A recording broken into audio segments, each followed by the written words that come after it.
dans les médias, dans la presse, on voit qu'un côté des choses.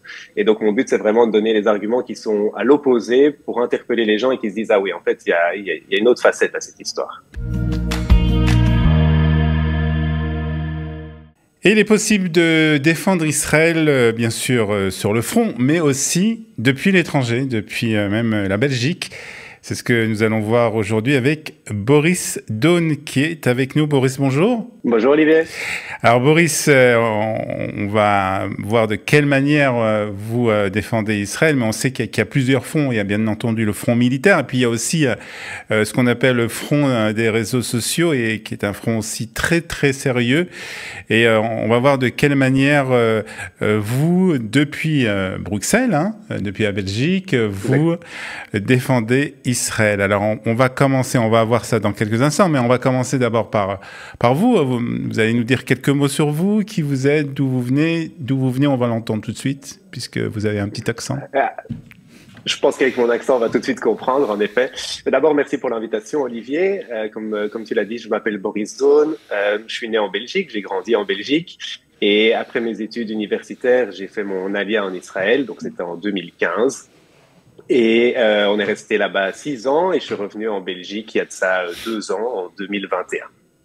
2021, dans quel domaine, sans rentrer dans les détails, dans quel domaine tu travailles? Alors, je travaille dans la high-tech, en fait, dans l'écosystème start-up israélien, on va dire.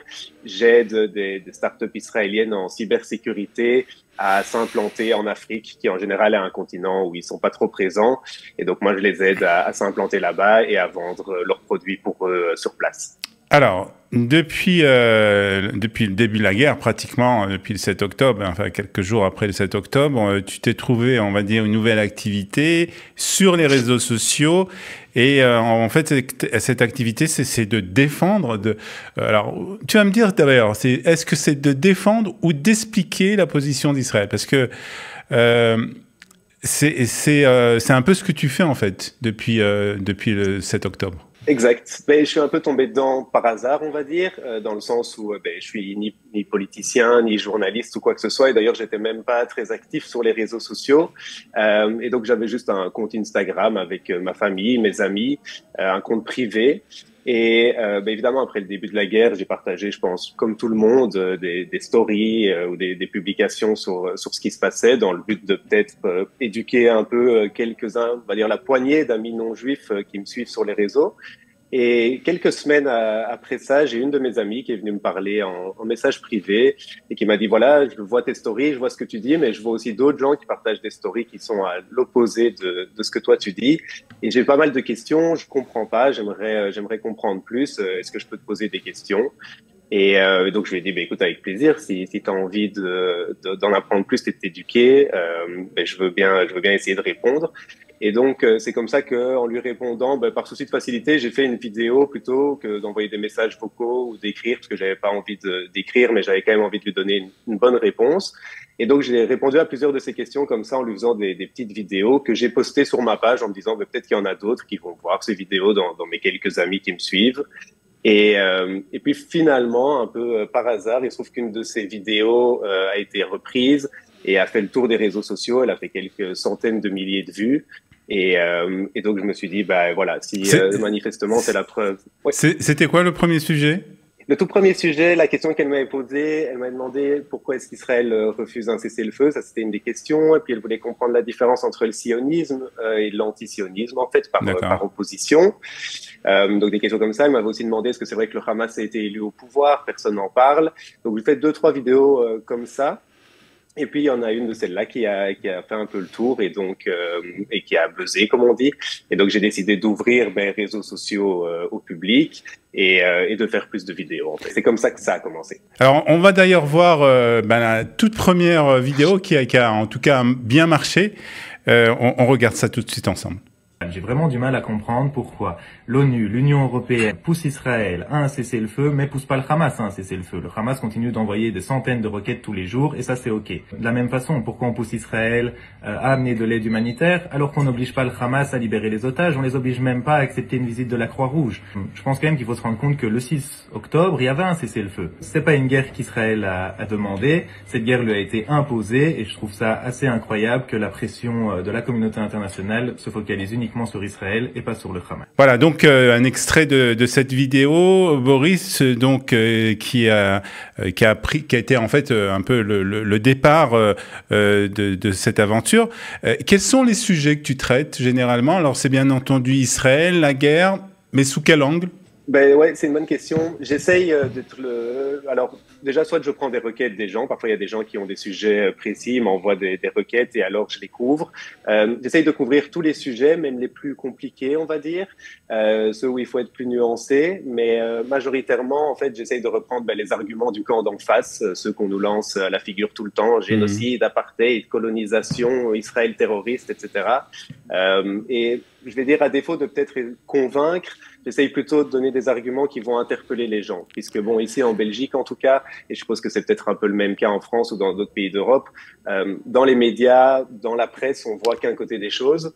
Et donc mon but, c'est vraiment de donner les arguments qui sont à l'opposé pour interpeller les gens et qui se disent, ah oui, en fait, il y a une autre facette à cette histoire. Alors pour justement, pour répondre, pour faire face justement à toutes ces questions qu'on te pose, et puis aussi pour faire face à des fois des éléments de désinformation, il faut des arguments, il faut aussi des faits. D'où tu vas chercher ces informations? Tout à fait. Et en fait, bon, comme moi je viens d'un background scientifique, en effet, j'aime bien les faits, j'aime bien les démonstrations, j'aime bien les chiffres. Donc, j'essaie toujours de m'appuyer sur mes vidéos, sur des éléments factuels que les gens peuvent pas réfuter. Alors, de plusieurs parts. D'une part, ça fait déjà plusieurs années que je suis sur les réseaux sociaux, qu'on connaît le problème, que je dialogue avec des gens qui ont des opinions opposées. Donc, évidemment, au fur et à mesure de ces conversations, on construit tout un argumentaire et on en apprend. Maintenant, de manière générale, je suis beaucoup la politique israélienne, beaucoup les médias, de gauche, de droite, la presse, la télé. Tu parles hébreu? Tu parles hébreu? Tu parles hébreu, tout à fait, oui.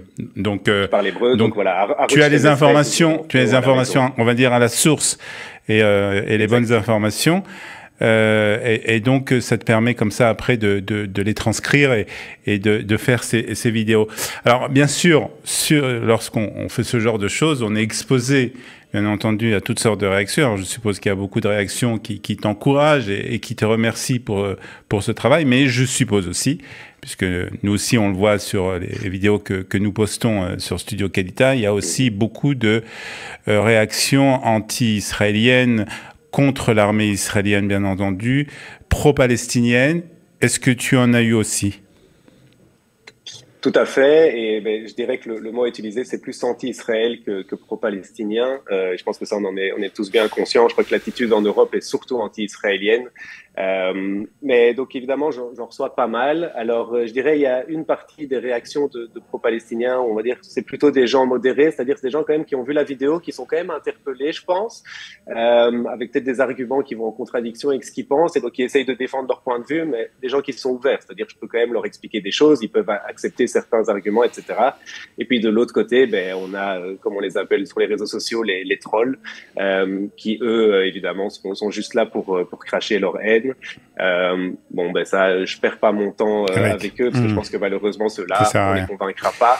J'essaye plutôt de convaincre ceux qui penchent un peu, peut-être qu'ils sont un peu plus pro-palestiniens, et ce qui a du sens, puisque de nouveau, ici en Belgique, on voit qu'un côté des choses, mais qui au moins peuvent entendre des arguments, qui ont peut-être un peu de discernement, et de nouveau, ces personnes-là, je crois qu'il faut pas les convaincre, il faut plutôt les interpeller, et eux-mêmes, avec leur jugement critique, après, sont capables d'en tirer leurs propres conclusions. Alors, je voudrais qu'on termine, Boris, sur une question par rapport à l'image d'Israël, justement, depuis le début de cette guerre, depuis le 7 octobre. Comment, toi, tu analyses justement cette image? Est-ce qu'il y a eu un changement d'abord, d'après toi, entre les débuts de la guerre et aujourd'hui, 3 mois après? Et de quelle manière, puisque tu es en Europe, tu es en Belgique, de quelle manière Israël est aujourd'hui perçu? Alors, je dirais que malheureusement, malgré le fait que le 7 octobre, il y a eu beaucoup de choses qui ont été filmées, malgré que le fait, pour une fois, les gens ont vu la souffrance du peuple israélien et ce qui nous arrive à nous, je pense que l'attitude, elle est toujours anti-israélienne, si pas pire. En Belgique, malheureusement, il y a toujours une partie de la classe politique ou des journalistes qui ont cette attitude. Et là-dessus, je dirais, ça va pas mieux. En tout cas, moi, c'est comme ça que je le vois. Je vois pas nécessairement une amélioration par rapport aux autres conflits. Mais en effet, comme tu le disais tantôt, je pense que la Hasbara, cette guerre online qu'on doit mener, ben, au final, qu'on trouve ou pas que voilà qu'Israël doit prendre en compte plus ou moins l'avis de l'opinion internationale, on sait que cette opinion aujourd'hui, elle a en pratique des effets sur Israël puisqu'elle elle va limiter, par exemple, la façon dont Israël peut se défendre, les actions que Tsahal peut mener. Et donc, de ce point de vue-là, je crois que la Hasbara, c'est un front qu'on peut pas négliger, sachant en plus qu'évidemment, c'est une stratégie centrale de l'ennemi. Et donc, je crois que c'est très important. Ça, c'est une chose. Et de deux, malheureusement, les nombres sont pas avec nous. On n'a pas la masse avec nous. Les algorithmes sont pas avec nous. Et donc, il faut essayer d'être assez intelligent pour pouvoir faire passer notre message. Alors, Boris Stone, pour te suivre, comment on fait? Sur Instagram, je suppose? Sur Instagram, tout à fait. Vous pouvez me suivre sous mon nom Bob091992. D'accord. Je pourrais vous l'envoyer. Ouais. Donc, on peut me suivre sur Instagram, sur Facebook sous mon nom Boris Stone aussi. Et voilà, c'est les deux réseaux sociaux sur lesquels je suis présent. Alors, continue à faire ce beau travail. Déjà un sujet pour la prochaine vidéo? Eh ben, vu l'actualité, je pense que comme le procès d'Israël s'ouvre demain à La Haye, je vais peut-être essayer de parler du boycott d'Israël, voir si les sanctions économiques sont quelque chose de plausible et qu'est-ce qui se passerait et comment ça marcherait. Donc, je pense que je vais rester dans l'actualité et peut-être une vidéo sur le boycott ce week-end. Boris Stone, donc sur Instagram et sur les réseaux sociaux pour défendre l'image d'Israël dans le monde et plus particulièrement en Europe. Merci beaucoup d'avoir été avec nous sur Studio Qualita. Merci à toi, Olivier. Merci et à beaucoup. bientôt. Bye bye. Au revoir.